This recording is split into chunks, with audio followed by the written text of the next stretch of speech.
right, family, it is Nevertheless Thomas with Brand Squad Podcast. I'm here with the one and only Sara Byers. What's up? How you doing? Hi, how are you? I'm doing out to the standing. How about you? Good, I'm good. There we go. Just tell us a little bit, we're going to get into your life, but just tell us a little bit about yourself. I'm a sophomore currently. I'm a triple jumper and long jumper, and I'm from Minnesota, so. I better remember that you are a triple jumper too, because when I said long jump, you was like triple jump too. Yeah, don't forget it. Yeah, she said don't forget it. So like, Sara, okay, so where are you from? Rockford, Minnesota. It's very small. Okay. I graduated with like about 130 in my class. So okay. It's about like 45 minutes west of the Twin Cities, so. Of the Twin Cities, yeah. So Minnesota, wow. So tell us what it was like growing up in, you said Rockford? Mm-hmm. Yeah, what was it like growing up in Rockford?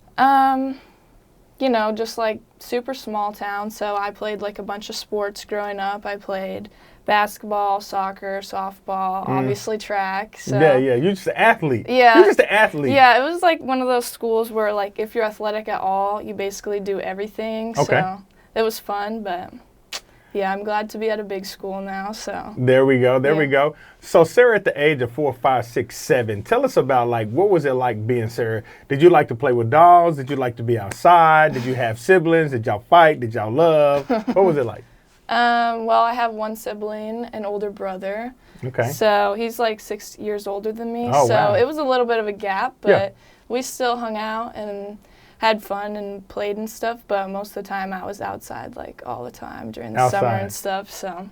Come on now. I think, kids a lot of times they just stay inside, so you was one of those that you loved being outdoors. Yeah, always outside playing games with the neighborhood. My neighborhood was super close, so. It was? It was good, yeah. That's super cool. Like, that's the good old days. You climb trees, houses? Yeah, trees all the time. We used to dig holes, and I was like the youngest in the neighborhood, so they'd put me in the holes or like put me on the swing set and like mess with me all the time. So y'all would dig holes deep enough to put? Oh yeah, like 6 feet, and we'd get like crawdads and stuff out of them. And okay, yeah. So So crawdads. So I'm a country boy, so I like to fish and all this type of stuff. Yeah. And I would catch crawdads when I was a kid.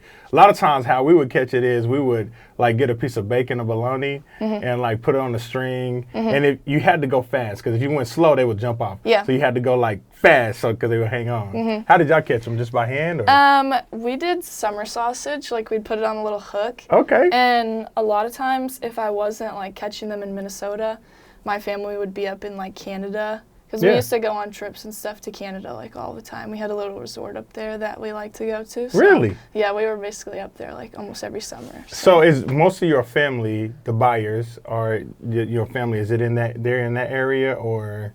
Yeah, mostly Minnesota, I would say. And then I also have some in Texas. So, and then my like granddad and granny, they were from the South as well. And then they moved up to Minnesota because my granddad was in the Army, so.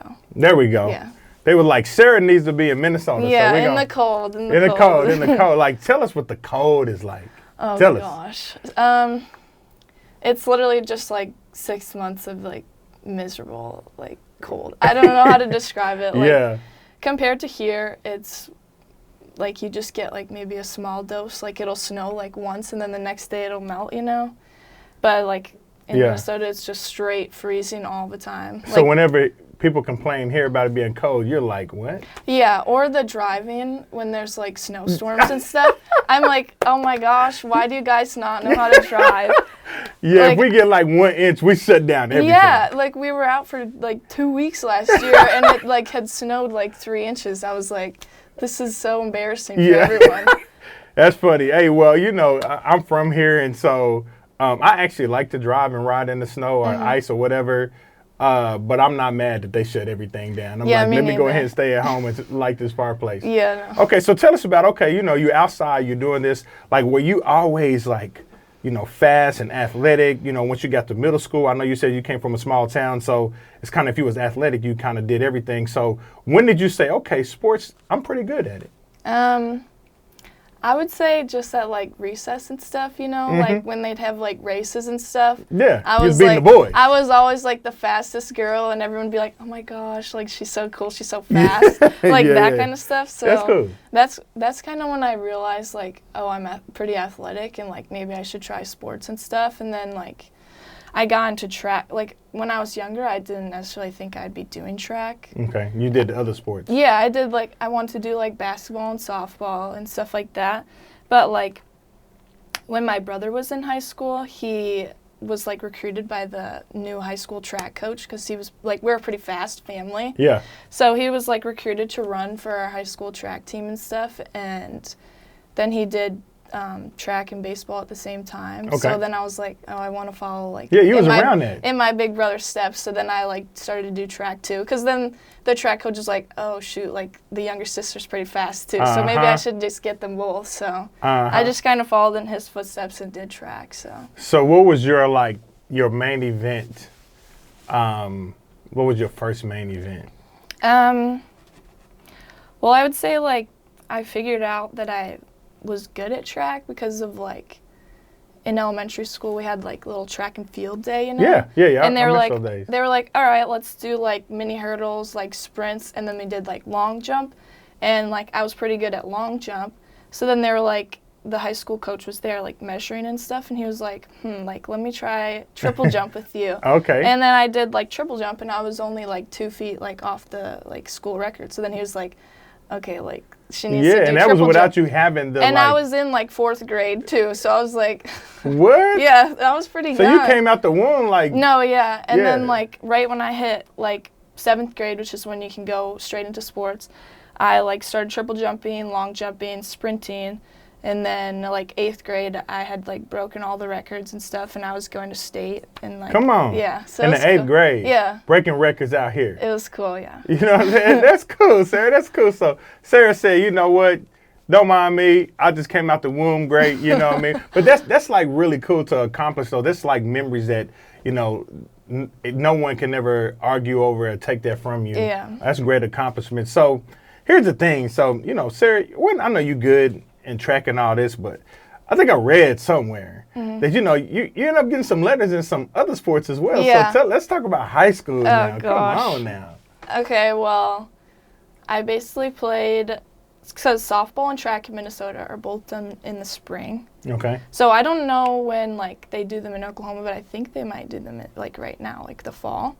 Yeah. But we did them in the spring, so I did track and softball at the same time, and then I did basketball in the winter, and then soccer in the fall. Okay. So, and I was like, in soccer, I was originally like a forward because I was pretty fast. So you did soccer too. Yeah, but I didn't do that all through high school. I stopped like sophomore year, I think, maybe freshman. Okay. But then like our goalie got hurt, so then I was a goalie. Okay. And then basketball, I was like a shooting guard, and I love that sport. You could shoot that. You could shoot that rock, huh? Yeah, I would basically just sit outside the 3-point line and start dropping them, but. She said, I just start dropping them everywhere. Splash, splash, splash. Yeah, and then softball, I played a bunch of different positions. I did like catcher, outfield, second base. Like they just kind of moved me around a lot, especially since I was like bouncing back and forth between track and softball. So yeah. That's cool. So if I was to ask, your peers in high school, tell us about Sara. Like, who would they say Sara is? Like, what would they say about you? I would say like they would think I'm just like really athletic person. Depending on the person, I'd say they would think like You tilt your head. For those that just listening, she tilted her head when she said that part. Some of them would be like, oh, she's pretty outgoing in class, but other people would probably be like, she's pretty laid back in class and doesn't really like talk that much. She just kind of like gets her work done and then goes to practice or whatever and goes home and crashes right away and goes to sleep. So yeah. So would you consider yourself an introvert or extrovert? Probably both. Okay. I'd say a little bit of both? it depends on who I'm around. You know, like I feel like I'm an extrovert around like my friends or like super quiet people, but if I'm around like louder people, I'm probably more of an introvert. So cool. Yeah. Well, appreciate you. We're gonna come right back here in a second. I'm Cheryl Pickens with Metro First Realty Unlimited. We're your local source for real estate. We are experienced agents and we strive to help our clients with all the details of their real estate transaction. Our commitment to Payne County runs deep. We support the Oklahoma State Cowboys and work hard to be loyal and true. Metro First Realty Unlimited has built its business on 5 core values: honesty, respect, community involvement, education, and teamwork. We would love the opportunity to show you what we can do. Contact us online loveyouragent.com or give us a call at 405-385-1872. Metro First Realty Unlimited, we get you moving. All right, we are back, Sara. And so we left off with high school about you just killing it in like 4 or 5 sports, Now we want to know, like, O State, how did you end up here at O State? Well, I would say I definitely didn't see myself going to school in the South. Yeah. I probably thought I was going to end up in, like, the Big Ten or, like, West Coast, East Coast, like somewhere. I didn't think necessarily I would end up in the South, but I don't know. I just kind of reached out to, like, my coach, and we just kind of connected, like, right off the bat. And it was really important to me to have, like, a good relationship with my coach because, I mean, like, track's more of an individual sport, so I'm not necessarily going off my teammates all the time, like my connections with them. Yeah. So, yeah, I just really connected with her, and then I visited campus, and I thought it was really cool. I mean, it was during... Did you come while school was in, summertime, or...? It was during winter break, and, like, COVID was still happening, so I never got an official, and I, like, never saw, like, in GIA, like, in facilities and stuff like that. I was just kind of, like, taking like regular student visit. And like there was no students on campus at all, so I just kind of went for it. And then, so shout out to your coach who made you feel comfortable. Yeah, she was And like cool. you said, I think this really something wise what you just said for people that's listening is like, I caught that you said you didn't really go off for so much the teammates or the people that was on the team because you spend more time, and since it's an individual sport, you spend more time with the coach than you do all the teammates. Yeah. I think it's a lot of wisdom in that because a lot of people just go off of the feelings, but for you, it's like, I want to go off of who I'm going to be working with the most. Yeah, because, I mean, like, there's been, like, studies shown that have showed, like, if you're really close with your coach and stuff, like, if you have a good relationship with them, then you're going to perform better because there's, like, trust and, like, all that stuff, so you feel comfortable, like, asking questions and, like, different stuff like that. And, I mean, like, it's not like I can learn things from my teammates and stuff, but for most of the time that I'm here, it's going to be me and my coach bouncing ideas off each other. So. There you go.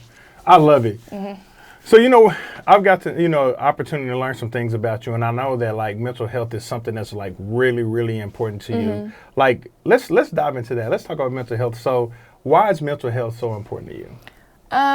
Well, I think it's only right that I, like, start by, like, telling my own story. Okay.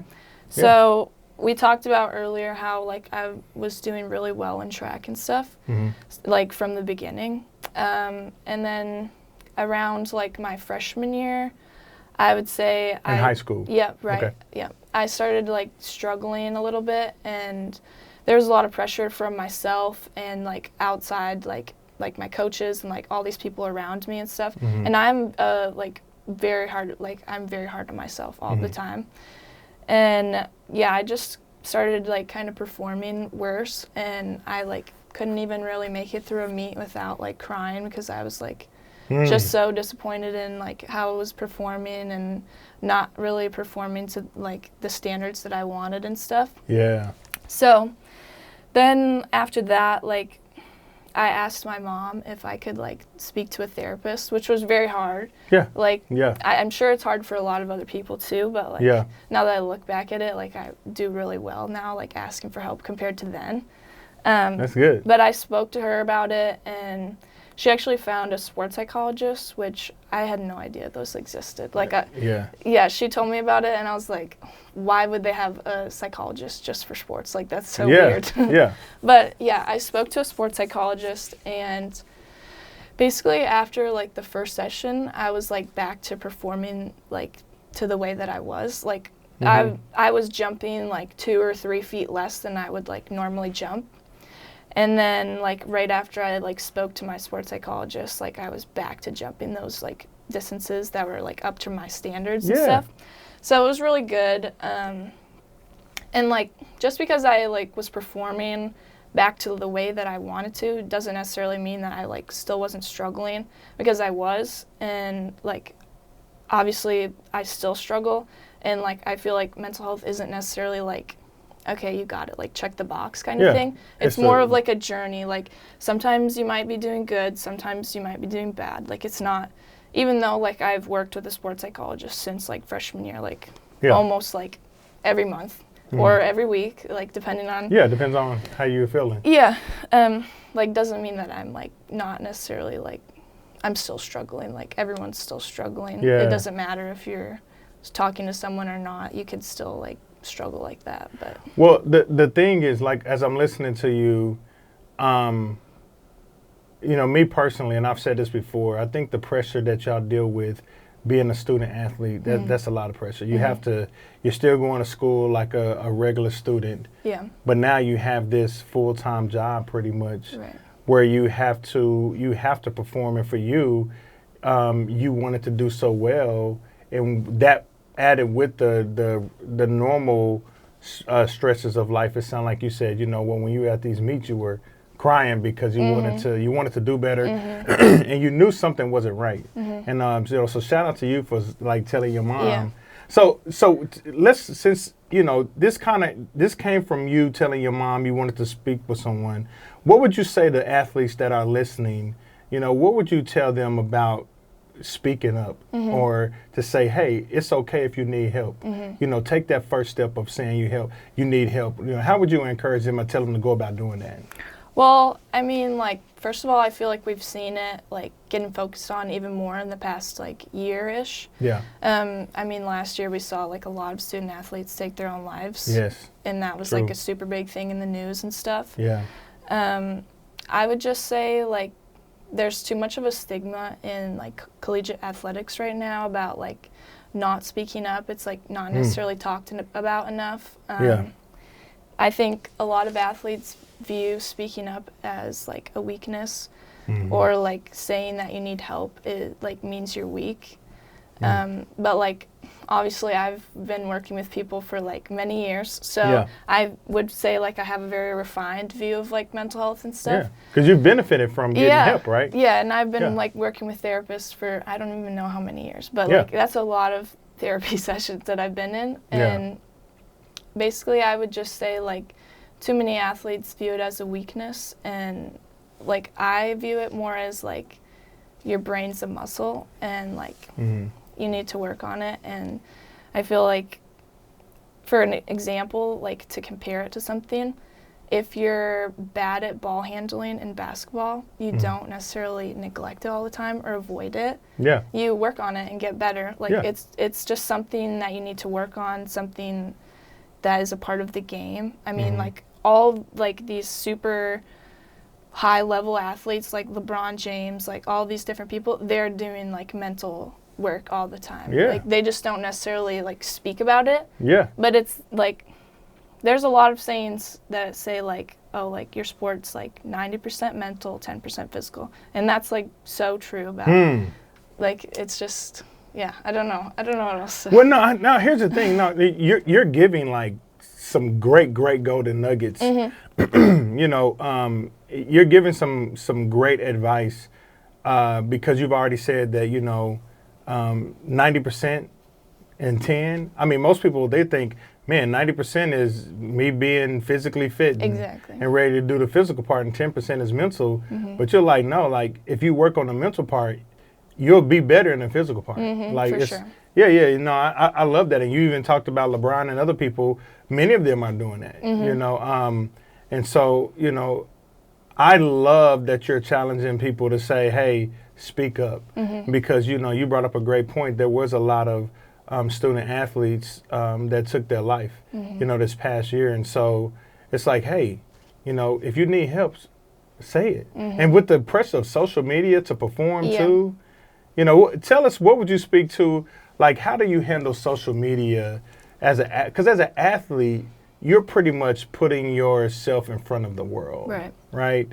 It doesn't matter the level of sport it is. You're putting yourself out there to be critiqued. How would you say, what's the best way for an athlete to deal with that part of it?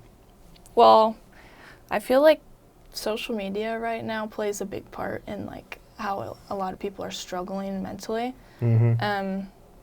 Everyone's heard it before, but social media is a highlight reel. Yep. They don't show like the bad times and stuff like that. And especially in athletics, like they're not showing the workouts where you're struggling or you don't want to be there or like different things like that. So, but basically with social media, I'd say like if you can feel yourself like viewing social media negatively, or after you're done like scrolling through Instagram or something and you're like, oh my gosh, like my life's terrible, like that kind of thing, then maybe you should delete the app for a few days. Or maybe take a break. Maybe you should set a screen limit, is it called? Yeah. Time limit, I know you can with iPhones. I don't know if you can with Android. Yeah. But shout out to iPhones. Exactly. I switched over to iPhone. Apple gang. There we go, Apple gang, you know. Yeah. Yeah, but like set yourself a time limit, like get off the social media, like all of that different stuff. It's so bad for you. Yeah. Just take some time, go touch some grass, like do something. Go outside. Even though that social media is calling you.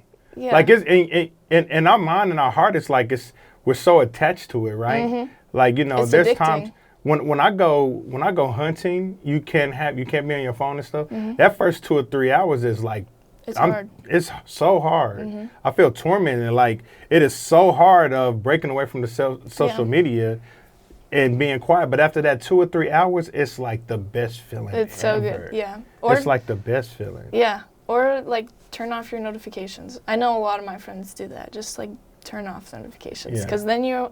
Like, our phones, they're designed to make us addicted to them. Yeah. Like, the colors and, like, everything. All, like, the... They've studied. Yes. Our brain, everything. They make you addicted to them. So, like, if you could do anything to get rid of that, just get rid of that. Or instead of, like, watching Netflix before bed, read a book. Nobody reads books anymore, I feel like, unless you have to for school. So let's do this. Like, I know we're supposed to take a break right now, but this is good. I'm keep going. So, the thing is, you just talked about how social media, the colors, the way everything is going is set up to make you addicted and wanting it. It's sparking different things in your brain. You touched on something earlier that I want to go back to. You was like, whatever a weakness is, you work on it. That was so good. Like basketball was a great analogy. You know, you work on that. And so you said you look at the brain as a muscle.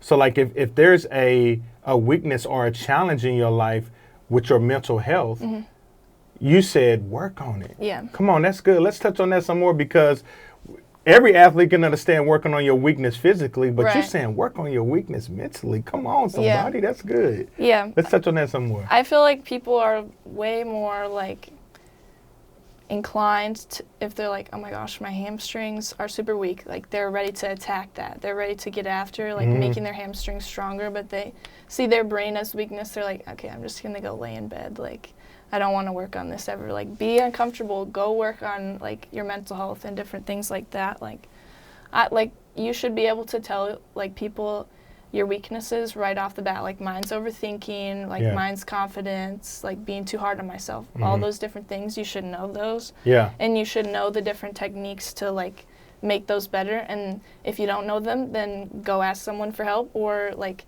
you can easily look up these different things that you can do. Like, after all of the years of like therapy and stuff, I know I can basically... You can pinpoint. Yeah, I can feel myself doing something during practice, and I'm like, okay, I need to do a breathing exercise or something, because this is getting ridiculous. So.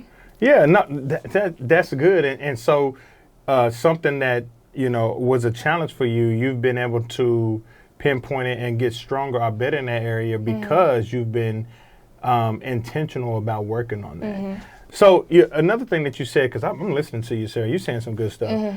So one of the things you talked about was, you know, universities and just in our world period, the last year or so, we've gotten better at it. Right. Do you think that overall universities and do you think we're doing enough to address mental health and to make things better? I know we've gotten better, but do you think that we're doing enough?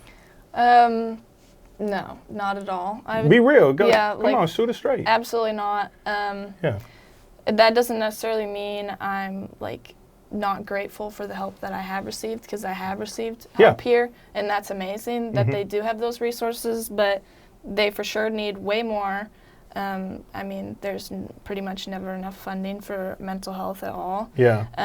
It's definitely not talked about enough. I mean, like, how close were all of those suicides last year with the student athletes? Like, there was posts about it all the time. Yeah. And I feel like there was nothing said to not enough attention. Yeah, there was nothing said to the athletics. I mean, I think like the sports psychologist went and talked to like soccer, but there was nothing said in like our group me's or like from our coaches. It has to start from within the teams. Yeah. Because I mean, like the athletic department can be like, yay, mental health, like all that kind of different stuff. But if the teams aren't supporting it, then there's never going to be a change. So it sounds like what I'm hearing from you is that at these universities across the country, the coaches need to maybe be brought in on it more, because as a coach, they're thinking you're an athlete. What I desire from you is to perform, right? And as an athlete, you're saying, I'm here to perform, but I need to be strong in all cases, not just physical, but also mental. So it sounds like one of the things that maybe that can come out of this conversation is where coaches started, where mental health people that's expert in that area start talking to our coaches and educating our coaches on how important it is. That way, because a coach doesn't know. All they know is they see you there and you may just be frustrated that you didn't jump far enough. Yeah. But you know that it might be more than just that. They're looking at the physical. Well, why are you not into it today? What's going on? Come on, dig through, go, get it done. Yeah. And the coach loves you, right? They want the best for you. For sure. But it sounds like what you're saying is sometimes they may not understand the mental health side of it. So if they're educated on it, maybe that will overall help the whole team, because more than one team needs to be talked to. All teams, all athletes need to be talked to, right? And I think that's one thing that's really cool. OSU implemented a sports psychologist, right? Yeah, and so I think we also got like some more like therapists, and then added another sports psychologist this year. So so shout out to OSU for doing that. If someone's listening right now and they're saying like, hey, I'm being challenged in this area, who can they call? Is there a number? Is there a website, or is there someone that they can reach out to? I would say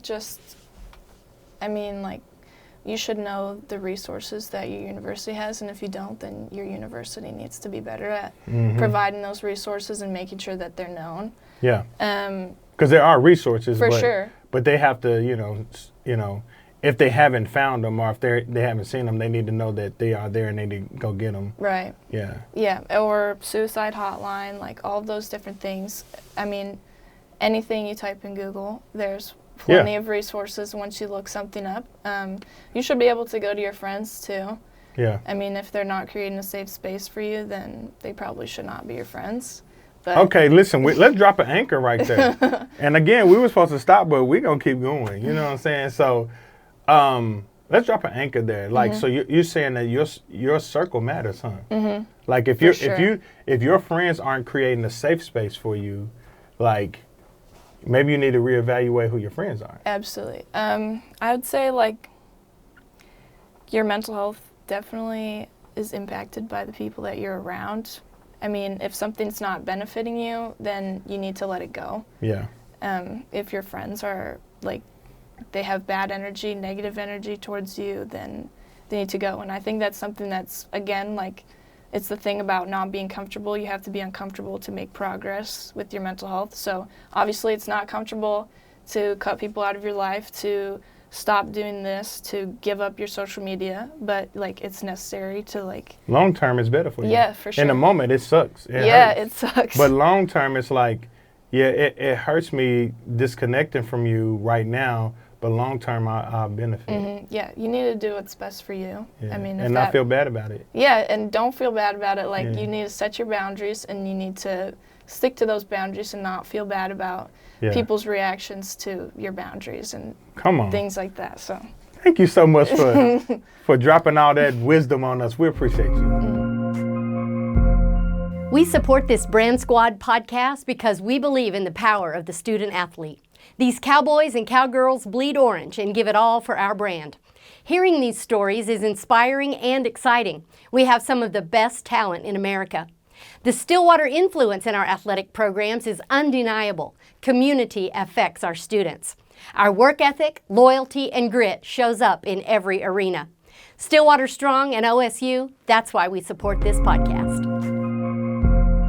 All right, cool. We are back with Sara. Sara, you are giving us some amazing information. I can tell that you have been working on this in yourself for a while. So, what would you say to because the truth is not everyone is going to say that they need help, right? So what are some of the things that athletes can do, or whomever is listening, what are some of the techniques or some of the things they can do to help themselves in a moment of feeling the anxiety and frustration? Well, I would say probably the biggest thing is just breathing exercises. Yeah. So I don't know if a lot of people know, but the square breathing. So you tell us about it. In for 4, hold for 4, out for 4, hold for 4, and then just keep repeating, if that makes any sense. Okay. So say it again. So it's in for 4. In for 4. Hold for 4. Hold for 4. Out for 4. Out for 4. Hold for 4. Hold for 4. Repeat. Okay, got you. So basically, you can just do that whenever you're I think it's actually used by Navy SEALs. Okay. They use it before they go into really bad situations to relax. So you can just use that if you're feeling a lot of anxiety during a competition or something, or if you're really angry about something and you don't want to get in a fight or something, then just breathe. Yeah, breathe. So it can help in a lot of different ways. Yeah, for sure. I mean, it's basically like a reset button. I would say also it depends on really what you're struggling with. If you're overthinking, I would say just write down stuff. So that's the best way to stop your thoughts. So I would say write down things that you're thinking, circle the things you can control, and that's the only things you can worry about now. So an example would be I'm at a meet, I'm worried about where I'm in a place, I'm worried about what my coaches are going to say to me, I'm worried about my runway, I'm worried about the weather. I can't control the weather, I can't control what my coach is saying to me, I can control my attitude, I can control the effort I put in, I can control my warm-up, all that stuff. I can control what I'm eating before my meet, all of that kind of different stuff. I'd also say I feel especially as a student athlete, there's practices that you don't want to be there, because it's just back to back to back all the time. If you're not really having a lot of motivation, I would say think about 3 things that you're grateful for that day. Yeah. So if I'm at practice and I'm oh my gosh, I don't want to, I can't do this today. Then when I'm doing my warm-up, I'm just all right, I'm grateful for the weather. Yeah. It's a beautiful day. I'm grateful that I have these beautiful facilities to practice in. I'm grateful for my teammates. All that kind of different stuff. So those are just some things that you can do. If you're struggling with confidence, just write down 3 things that you did good every day. And I struggle with that specifically because, an example is I struggle with just putting things down that I did well, because I want to put down things that I can work on as well. I got you, yeah. Which is my, obviously...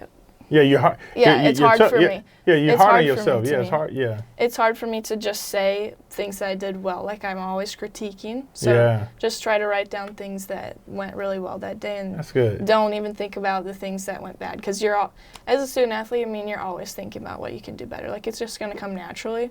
Yeah. So you need to work on the things that you did well instead. So. Yeah. Which that part of it is help you get to where you're at by wanting more for yourself.